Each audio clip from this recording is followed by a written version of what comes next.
आदमी के जीवन में भी जो श्रेष्ठ है, सुंदर है और सत्य है, उसे जिया जा सकता, जाना जा सकता, हुआ जा सकता, लेकिन कहना बहुत मुश्किल है।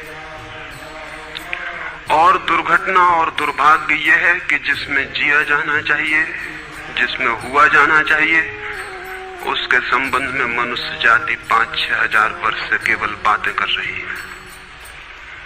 प्रेम की बात चल रही है, प्रेम के गीत गाए जा रहे हैं, प्रेम के भजन गाए जा रहे हैं, और प्रेम का मनुष्य के जीवन में कोई स्थान नहीं है।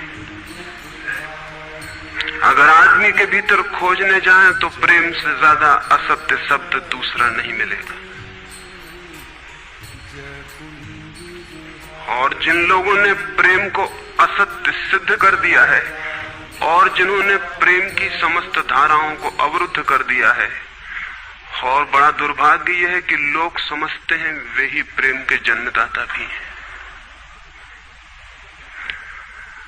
धर्म प्रेम की बातें करता है, लेकिन आज तक जिस प्रकार का धर्म मनुष्य जाति के ऊपर दुर्भाग्य की भांति छाया हुआ है, उस धर्म ने ही मनुष्य के जीवन से प्रेम के सारे द्वार बंद कर दिए। और न इस संबंध में पूरब और पश्चिम में कोई फर्क है, न हिंदुस्तान में और न अमेरिका में कोई फर्क है। मनुष्य के जीवन में प्रेम की धारा प्रकट ही नहीं हो पाई, और नहीं हो पाई तो हम दोष देते हैं कि मनुष्य ही बुरा है इसलिए नहीं प्रकट हो पाई। हम दोष देते हैं कि मन ही जहर है इसलिए प्रकट नहीं हो पाई। मन जहर नहीं है, और जो लोग मन को जहर कहते रहे उन्होंने ही प्रेम को जहरीला कर दिया, प्रेम को प्रकट नहीं होने दिया। मन जहर हो कैसे सकता है? इस जगत में कुछ भी जहर नहीं है।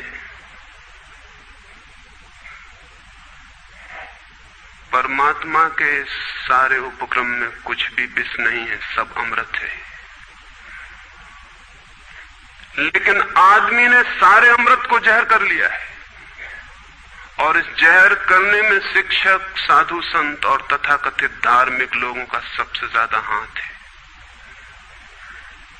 इस बात को थोड़ा समझ लेना जरूरी है, क्योंकि अगर ये बात दिखाई न पड़े तो मनुष्य के जीवन में कभी भी प्रेम भविष्य में भी नहीं हो सकेगा। क्योंकि जिन कारणों से प्रेम नहीं पैदा हो सका है, उन्हीं कारणों को हम प्रेम प्रकट करने के आधार और कारण बना रहे हैं।